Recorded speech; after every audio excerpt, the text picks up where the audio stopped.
Bonjour à tous, c'est Yvette Optimal. Aujourd'hui, on se retrouve pour la première vidéo NASCAR et je suis accompagné de Mike Meyer. Donc, on retrouve le Mike Meyer qu'on avait laissé avec Skynall.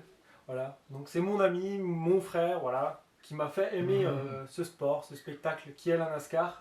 Donc, on va découvrir plus sur la NASCAR grâce aux questions-réponses que je vous ai préparées avec Mike. Du coup, voilà, je vais poser les questions vu que c'est lui le spécialiste et qui m'a fait tout découvrir. Oh, spécialiste. Donc voilà. Oui. C'est la personne qui regarde depuis quelques années et qui connaît voilà, les débuts modernes de la NASCAR. Voilà. Ouais. Donc, grâce à ça, on va pouvoir voilà, vous donner les bases de cette NASCAR. Donc allez, entrons dans le vif du sujet. Pour ceux qui ne savent pas, la NASCAR c'est un sport automobile donc, qui se déroule principalement en Amérique. Je ne me trompe pas C'est jusqu'à ça, pour l'instant t'es très bien. Donc en quelle année a été créée la NASCAR et Oh là là. d'où vient la NASCAR? Comment ça s'est créé? Pourquoi? C'est déjà bien vieux, hein. Ça n'a rien à envier à nos sports en Europe. C'est, il me semble, si je dis pas de conneries, 1930, donc c'est quand même bien vieux maintenant. Mais bon, ça a démarré vraiment d'une façon très, très américaine. Je trouve très américaine. C'est pas. Comment ça a démarré du coup? C'est pas vraiment pas en fédération, c'est vraiment, ils mettent ça sur le compte de contrebandiers d'alcool. Qui s'amusaient à passer de l'alcool donc À grande vitesse, grande sûrement, vitesse voilà. avec ce qu'ils avaient comme automobile, donc des voitures de monsieur tout le monde. Et au bout d'un moment, c'est ce genre de mafia quoi, qui ont fait de l'argent. Et ça nous a donné limite du Fast and Furious. Les mecs se sont dit, ok, il faut les booster. Et elles sont stylées ensuite quoi. Donc une fois qu'ils ont fait leur business de trafic, je suppose que les pilotes s'amusaient à se concurrencer quoi. Qui va plus vite frontière frontière quoi. Qui ramène le plus sûrement de boissons, je pense. Mais sûrement, l'histoire de vitesse est venue de là. Les patrons se sont dit, ah ouais, nos pilotes sont bons, nos voitures sont stylées, qui a la meilleure bagnole? Et au final, entre riches contrebandiers, ils se sont amusés à s'éclater, à faire des semi-courses entre eux, quoi. Voir qui a la meilleure voiture, qui a le meilleur pilote. Du coup ça a créé des mini-championnats quoi. Ensuite, entre eux, je suppose. Je ne vais pas dire, hein. À mon avis, ça devait être bien dangereux quand même.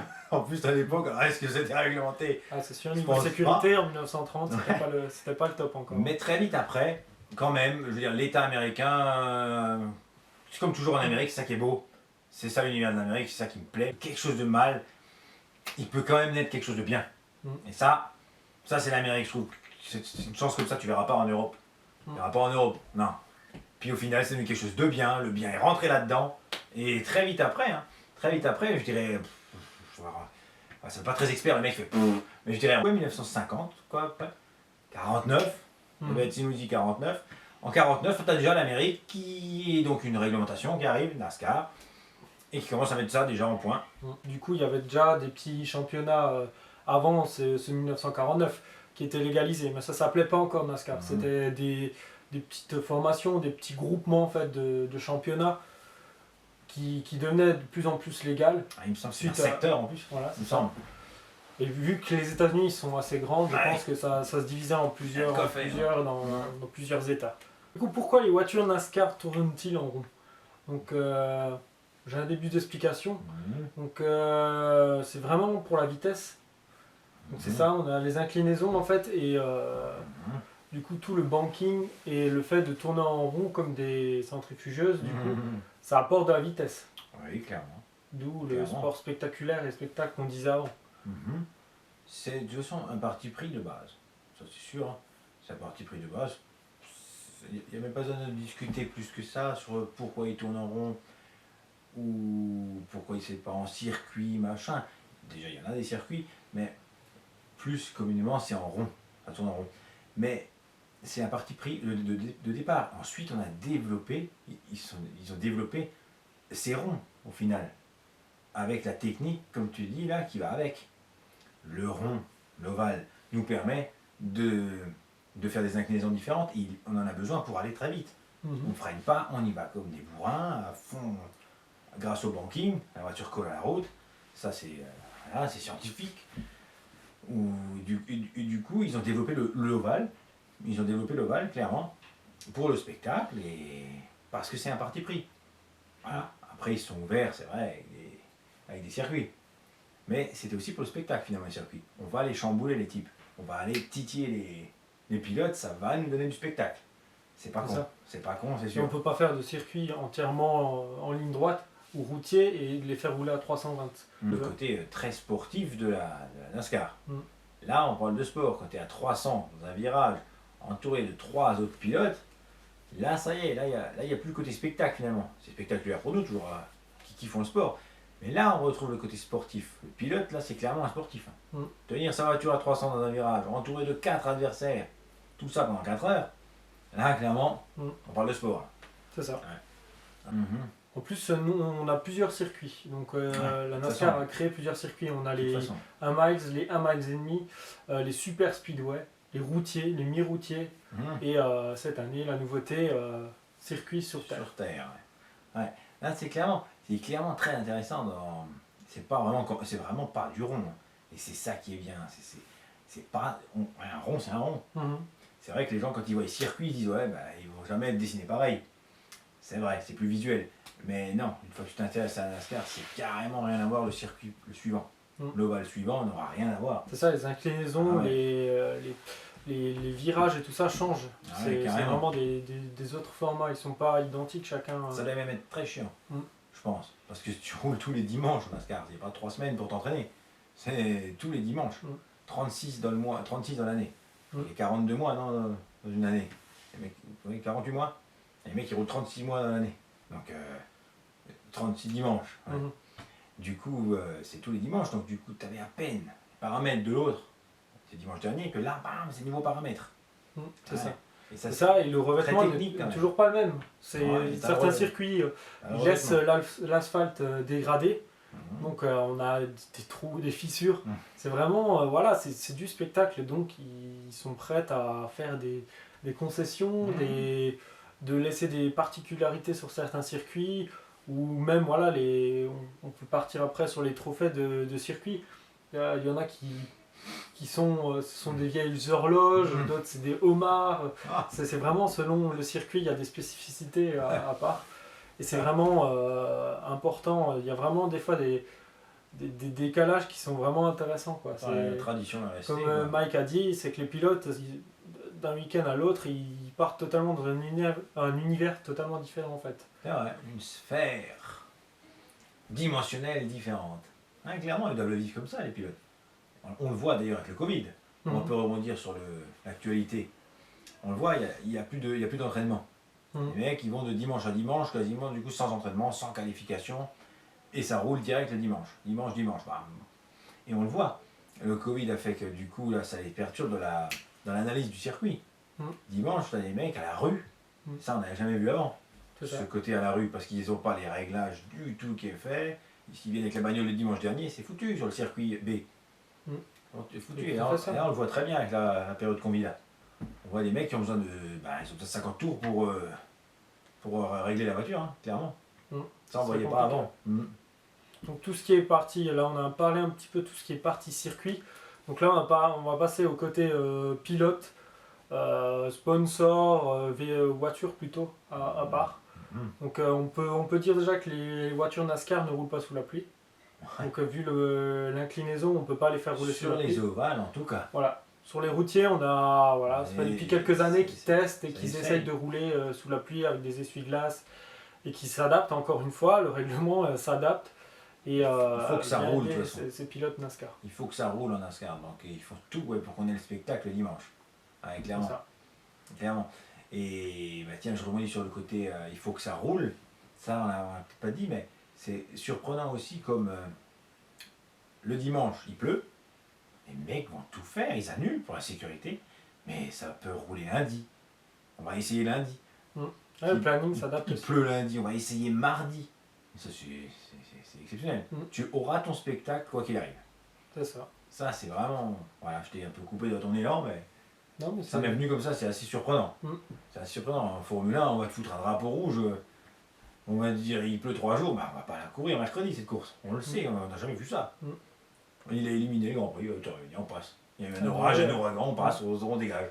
Ça, on verra pas. Il y a des ouragans. En Europe, on n'en a quasiment pas. Là-bas, il y en a. 2 jours d'ouragan. Le mercredi, tu auras ta course. Incroyable. Ouais, ils ont des super aussi, des super sécheuses, vraiment des moyens techniques pour vraiment que les pilotes puissent rouler très rapidement. Ah, si tu me lances là-dedans. Ah, attention. Ah, si tu me lances là-dedans. Ah, ça, je sais pas si c'est les crashs qui fait ça. On n'a peut-être pas parlé des crashs plus que ça. Hein. Non, on ne va pas trop parler des crashs. Bien sûr que ça, on a dit que c'était très. Niveau sécurité, c'était très haut niveau. Bah voilà, oui, c'est ça. Et ce que je voulais dire par rapport à cette sécurité-là que tu disais avec les sécheuses. Mais il y a des crashs, ça c'est sûr, tout le temps. Voilà, c'est aussi pour ça qu'on aime la NASCAR. Hein. Tout le monde vient parce que, oh la vache, qu'est-ce que c'est que ça? Les voitures qui volent en l'air, là, c'est un jeu vidéo, quoi. Mais derrière, ce que je voulais dire, qui me titille, moi, c'est la réactivité de ces commissaires de course, de ces gens qui sont autour, à nettoyer et à enlever et à rendre la piste clean. Donc c'est parti, on va partir sur une question. Donc, niveau marque de voiture, sponsor et pilote, qu'est-ce qu'on a en NASCAR? C'est complexe, ça, vrai. Mais ben, du coup, tu n'as que 3 motoristes. Du coup, Chevrolet, Toyota et Ford. Actuellement. Donc 3 marques. Ouais. Et du coup, ensuite, c'est du coup des propriétaires. Un peu maintenant comme ça, c'est en Formule 1, t'as ça, t'as Red Bull, admettons. Red Bull qui s'achète un moteur et ils peuvent faire une équipe. Hein, s'ils veulent. En Amérique, depuis toujours, ça c'est comme ça. C'est. Enfin, depuis toujours. Oui, si, même depuis l'esprit NASCAR, comme on disait au début. N'importe quel homme qui a envie d'investir, il investit. Donc c'est un peu ça. Bien sûr, c'était dans le monde de la mécanique, c'est peut-être mieux. C'est peut-être mieux vu, ou bon. Mais tu as les intérêts. Mais en tout cas, voilà, c'est comme ça que ça se passe. C'est des propriétaires, des investisseurs, qui ont. Hop, il a dit c'est Ford, il choisit Ford, il a dit c'est parti, tu signes avec Ford, tu auras Ford, pas de voiture, tu fais tes châssis, voilà. Et ensuite, ça marche avec le sponsoring beaucoup. Je ne sais pas si c'est une mentalité. Ça marche comme ça en coulisses aussi, dans n'importe quel sport au final. Mais en Amérique, c'est mis en avant. Vraiment. Comme si c'était une volonté d'intégrer. C'est un truc de com, c'est une volonté d'intégrer toutes ces marques. Regardez la veste que j'ai là, d'un des pilotes. Ça, c'est. Vous avez vu le bordel? Ça en Amérique, c'est. Même au niveau des pubs, eux, ils ont beaucoup de pubs. T'as les pubs. En fait, ils reçoivent beaucoup d'argent grâce à ces pubs et grâce à cet argent, ils arrivent à se donner les moyens de faire une belle façon de gagner du fric, quoi. Des sports grandioses, hein, en grandeur immense. En tout cas, du coup chaque équipe, donc tu as ton patron, okay, un investisseur qui s'est dit je fais une équipe de NASCAR, il choisit Ford, donc bon, hop là, c'est parti. Le mec il a un moteur, il fait son châssis, admettons. Mais derrière, c'est ce côté, cet investisseur-là doit chercher limite des sponsors. C'est ça qui est fou. Comme celui-là, maintenant, il en a plein de pilotes, la Kyle Busch. Il a pourtant Toyota comme motoriste. Il a Monsieur Gibbs, donc qui est une légende de la NASCAR en tant que propriétaire, patron. Et malgré tout, c'est ça qui est fou, l'argent ne tombe pas du ciel. L'argent ne tombe pas du ciel. Il a besoin de tout ça, apparemment, pour rouler. Ça, c'est aussi un truc, on a peut-être du mal à comprendre, et même moi clairement, j'ai peut-être un peu de mal à comprendre ça. Je me dis, pourquoi le patron ne paye pas, quoi. Aujourd'hui, on se dirait ça en Europe. T'es Ferrari, t'as encore Ferrari en tête, en Formule 1, qui est une des rares encore qui tient ce côté de la route. Ferrari fait tout, voilà, ses châssis, ses moteurs, ses techniciens, ses mécanos, son patron, tout le monde est Ferrari. Et tu vas pas me parler de sneakers, t'es Ferrari. Et là, tu vois, rien à voir. Là, pourtant, dans le sport, qu'est-ce que sneakers fout là? Mais du coup, qu'est-ce que je veux dire par rapport à ça? Du coup, on a du mal à s'y faire à ça. Même moi, encore aujourd'hui, j'ai du mal à m'y faire. Je me dis, pourquoi le patron paye pas? Pourquoi, si eux ils se barrent demain, Monsieur Gibbs, pour prendre lui, Monsieur Gibbs ferait la gueule apparemment? J'ai du mal à comprendre. Peut-être qu'il est gagnant, je dis pas, il est gagnant. Eux, ils sont tous heureux d'être sur la voiture, je pense. C'est d'un commun accord, quoi. Encore une fois, à l'américaine, tout le monde se tire vers le haut, je pense que c'est ça. Je pense que c'est une question de plus grand, en fait. Plus on a d'argent, plus on peut faire des choses encore plus spectaculaires. C'est ouvert, quoi. Et du coup, voilà, donc après, sur la quarantaine de pilotes sur le circuit, donc on a toujours à peu près 40 pilotes, comme on a dit avant.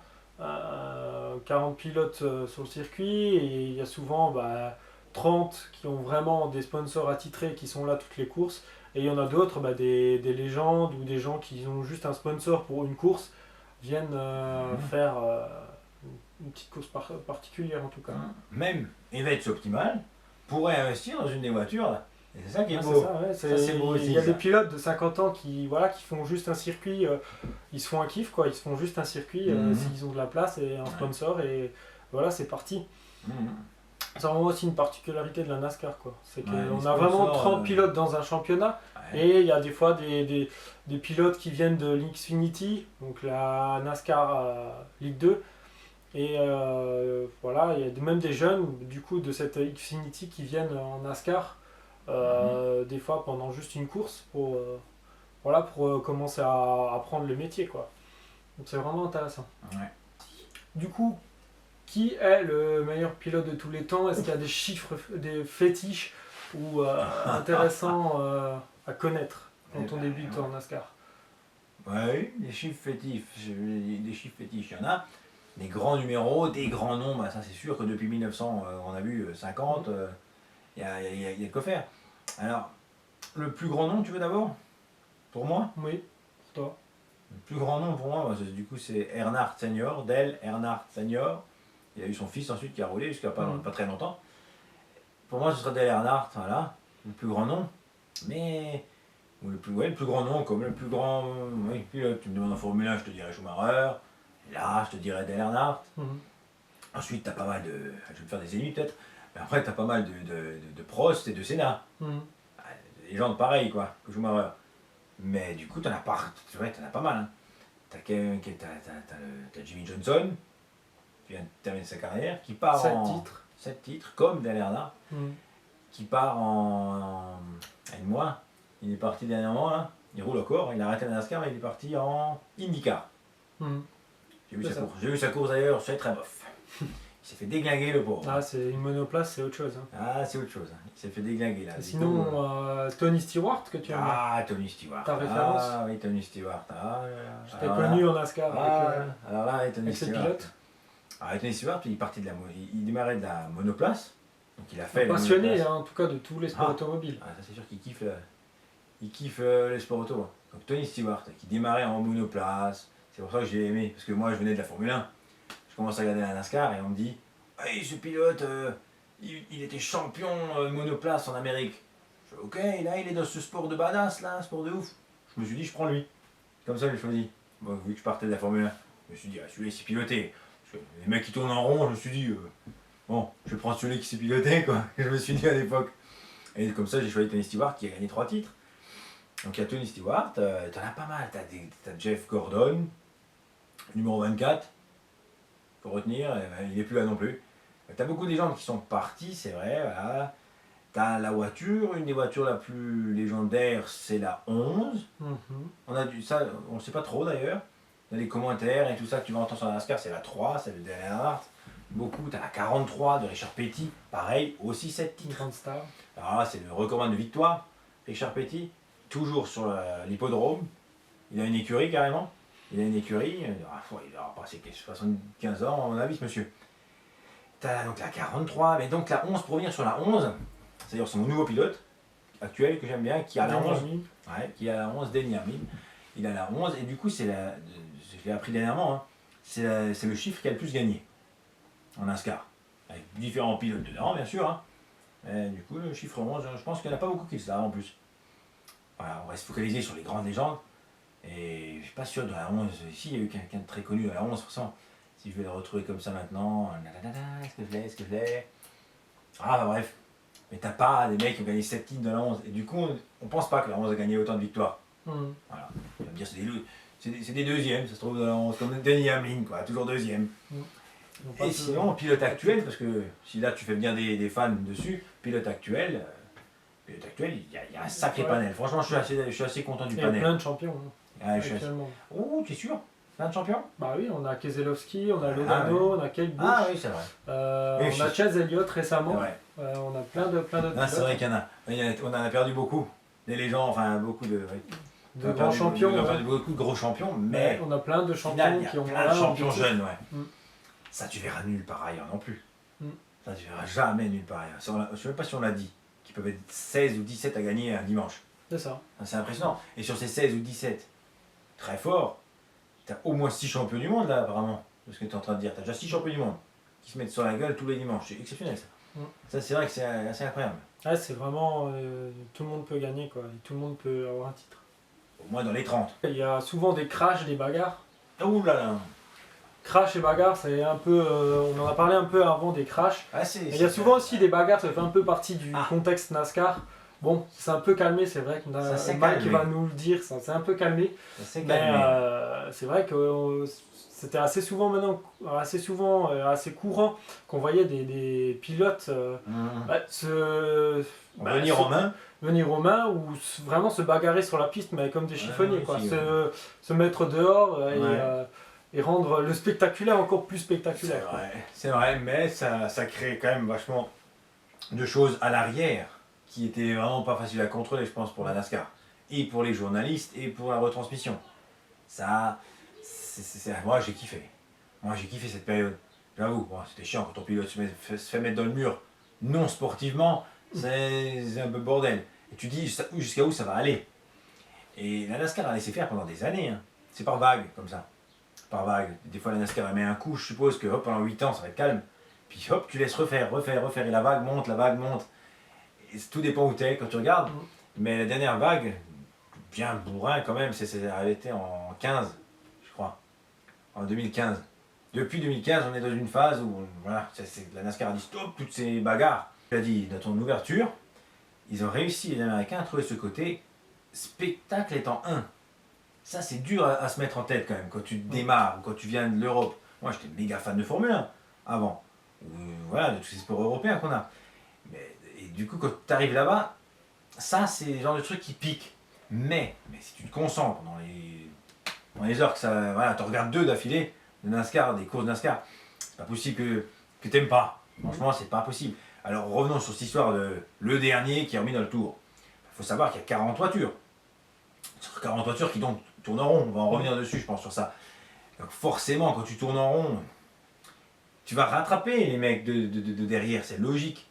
Mais pour revenir à cette histoire de gars qui est dernier dans le tour, ça rajoute du fun et du spectacle à ce qu'on disait avant. Le gars là, il va se battre finalement contre tous les autres qui sont pas dans le tour. C'est ça, il y a une course dans la course. Une course dans la course. Alors, tu vas me dire, on s'en fout. On s'en fout, oui. Sur une course d'1h30 comme en Formule 1. Ok, t'es mauvais. Mais là, on parle de course de semi-enduro. Et un spectacle en un. Donc je mettrais limite spectacle, semi-enduro, et après sport pur. Même si les mecs ça, c'est très américain, c'est entertainment. C'est tout le monde a sa chance jusqu'au dernier moment. Ouais. C'est spectaculaire, on ne sait pas qui gagne, il y a un côté suspense qui est vraiment spécial à la NASCAR. Et d'où faut être un athlète. Les mecs, rien qu'avec tout ce que tu viens de dire, à surmonter ça pendant 3 heures, tout ce que tu viens de dire, c'est haut, c'est bas, c'est aléas. Les mecs à l'intérieur, c'est des athlètes. Et tout le monde univers autour est très pro. Ça n'a pas envie à l'Europe. Les mécanos sont ces putains de mécanos. Les patrons, les patrons, ils veulent gagner. Les mecs à l'intérieur, c'est de l'enduro. Et ils doivent subir tout ce qu'on vient de dire. Tous ces règlements, ils doivent les avoir en tête. Tout ce stress, toute cette vitesse. Et c'est clairement des athlètes, malgré que c'est spectacle. Ils l'ont accepté. Un peu comme au catch. Toi, t'es fan de catch, en plus, je le sais aussi. C'est un peu comme au catch. C'est des putains d'athlètes que t'as devant toi. Le mec, il te met, voilà, hein, il nous met mort. Le type, athlétiquement. Pourtant, c'était du spectacle, et on le sait. Est-ce que tu veux revenir sur ce côté du mec à -1 non, parce que spécialement, je pense qu'on a un peu tout dit. Après, il a quelque chose à gagner quand même. Donc, tu vois. C'était surtout pour mettre le point sur le règlement. Le règlement est vraiment particulier dans cette NASCAR. Il est quasiment, il peut changer en fait durant la course. Il peut modifier des règles, apporter des choses qui pimentent la course ou qui mettent un point de sécurité ou un point d'honneur sur quelque chose. Et c'est vraiment. Il règle les points en tout cas. C'est vraiment qu'ils ont une réaction. Réactivité, et une réactivité qui est vraiment moderne. C'est assez. Je sais pas comment expliquer ça. C'est le sport au service du spectacle. Ils adaptent ça aux spectateurs et aux pilotes. Spectacle égale nous. Spectacle égale spectateur. Carrément dans ce. Vous voyez, tu vois. Exactement. Ils s'adaptent. Les patrons de la NASCAR et les pilotes acceptent ça. Les directeurs des voitures et des marques acceptent ça. C'est ça qui est incroyable. Ils s'adaptent. Clairement, ils s'adaptent. Ils voyaient un truc un dimanche. Ça va pas mettre 2 ans, 3 ans, comme chez nous. Franchement, en Europe, dans nos sports, et on peut te le dire, on n'a pas peur de le dire, en Formule 1, tu vois une chose qui va pas. Je sais pas, peut-être qu'il y a 10 000 directeurs en Formule 1, va savoir, ça a toujours été comme ça, 10 000 personnes que tu ne dois pas froisser. En NASCAR, c'est très bien à l'américaine. Il y a le respect du grand chef en haut. Le grand chef, en plus, n'est pas con, il va écouter tout le monde. C'est en association, la NASCAR, quand même. Donc, voilà, c'est les mêmes millionnaires en NASCAR qu'en Formule 1. Mais, quand le grand chef, il écoute, il voit, il dit, ok, non, ça va plus. Les bonbonnes d'essence, là, non. Tout le monde se plaint qu'elle coule. C'est réglé la semaine d'après. C'est réglé la semaine d'après. C'est trop dangereux. Voilà. Les bonbonnes mal faites, bam, bam, bam, à l'américaine. C'est changé. Et comme ça pour tout. Le règlement, les pilotes qui se plaignent de quelque chose. Si c'est avéré que le public gueule derrière, ils ont raison. Bam, la NASCAR va réagir. Et hop, ils sont capables de... À l'américaine. Ah, ils sont capables de tout nous faire. C'est comme on a dit, c'est quelque chose de très réactif. Connecté à son temps. C'est très vivant, voilà. C'est très vivant en tout cas. Et il y a plein de particularités qui sont vraiment intéressantes. Qu'on peut retrouver. Il y a des points vraiment aussi... on peut parler un peu de fun. Je veux dire, par exemple, il y a des commémorations avant les courses, il y a des hymnes, des gens de show dans le show. Il y a vraiment... c'est vraiment spectaculaire, quoi. Et il y a pas, on regarde pas que la NASCAR pour voir des voitures. C'est pour voir un spectacle, un ensemble. Carrément dans une arène en plus, donc il y a le côté dramatique de l'arène. Très intéressant aussi, ouais. Live, c'est un film en live, clairement. Le film, tu sais même ce qui va se passer avant la fin. À NASCAR, tu ne sauras jamais ce qui se passe avant la fin, mais véridique. Non, c'est vrai, il y a des retournements de situation incroyables. La fin, c'est quelque chose. Donc moi, c'est de la détente. Si vous voulez kiffer, moi, je dirais ça. Vous pouvez vous détendre dans la NASCAR. Moi, j'aimerais me détendre en tout cas. Malgré que j'ai un pilote, tout est fait même pour que vous vous détendiez. Plutôt, vous l'avez compris, plutôt Hamlin, donc la 11 pour Mike. Oui, on gagne rien cette année. Plutôt Kyle Busch, donc la 18. Qui, toi? Bah oui. Mais oui, bien sûr. Moi, j'aime bien la 18 aussi. Hein. Ouais. J'aime bien la 18, de toute façon aussi. Là, il y a plein de pilotes qui sont aimables. Chacun, tu choisis ton pilote, c'est vrai. Mais il y a plein de pilotes que tu peux kiffer. En NASCAR, c'est ça qui est bien. Moi, j'aime bien plusieurs pilotes. Hein. J'aime bien le 18. Enfin, tu vois, tu m'as prêté la veste, je la mets volontiers. Voilà. C'est ce pilote d'ailleurs. Bon, bah, c'est la fin de cette vidéo NASCAR. Merci à Mike en tout cas d'avoir joué le jeu aux questions-réponses. J'ai essayé. Voilà. Et donc n'hésitez pas du coup si vous n'êtes pas abonné à la chaîne YouTube de le faire, activer les notifications, de cliquer sur le pouce bleu et puis de laisser des commentaires si vous avez envie de voir des autres séries NASCAR, si vous avez envie de voir des points sur le règlement, sur des pilotes, sur des choses en particulier. T'as de quoi faire, hein. Voilà. Je pense que t'as de quoi faire. Là. Et espérons que Mike reviendra nous aider et nous éclairer sur certains points. En tout cas, pourquoi pas, t'as de la matière là, je pense. Hein. La NASCAR, c'est un vaste univers que la NASCAR. Ouais. C'est presque comme Skynol. Pardon, c'est vaste. C'est vaste. C'est très vaste, c'est ça. Et donc on vous attend tous les dimanches pour la course de NASCAR. C'est sur Automoto la chaîne. Donc voilà, c'est les courses en direct. Il y a Philippe Chéreau et Pat Angeli. Les commentateurs depuis toujours, hein, que moi j'ai connus, ils sont très forts, voilà, très très bons. Il y en a beaucoup qui viennent de l'univers catch WWE et qui connaissent Philippe Chéreau. Voilà, c'est vraiment un bon animateur, c'est bon enfant, c'est rigolo. Il commente le catch avec un Alsacien. Vu qu'on est Alsacien. Hein. Voilà, un petit coucou. Voilà. Et du coup, Christophe Ajus. Christophe Ajus. Coucou à Christophe Ajus. Sorry Gates. Voilà. Et du coup, voilà, on vous souhaite encore de passer une bonne soirée si vous êtes en soirée, une bonne journée si vous êtes en journée. On vous dit à très vite. C'était Evette Optimal. Ciao. Au revoir. Au revoir.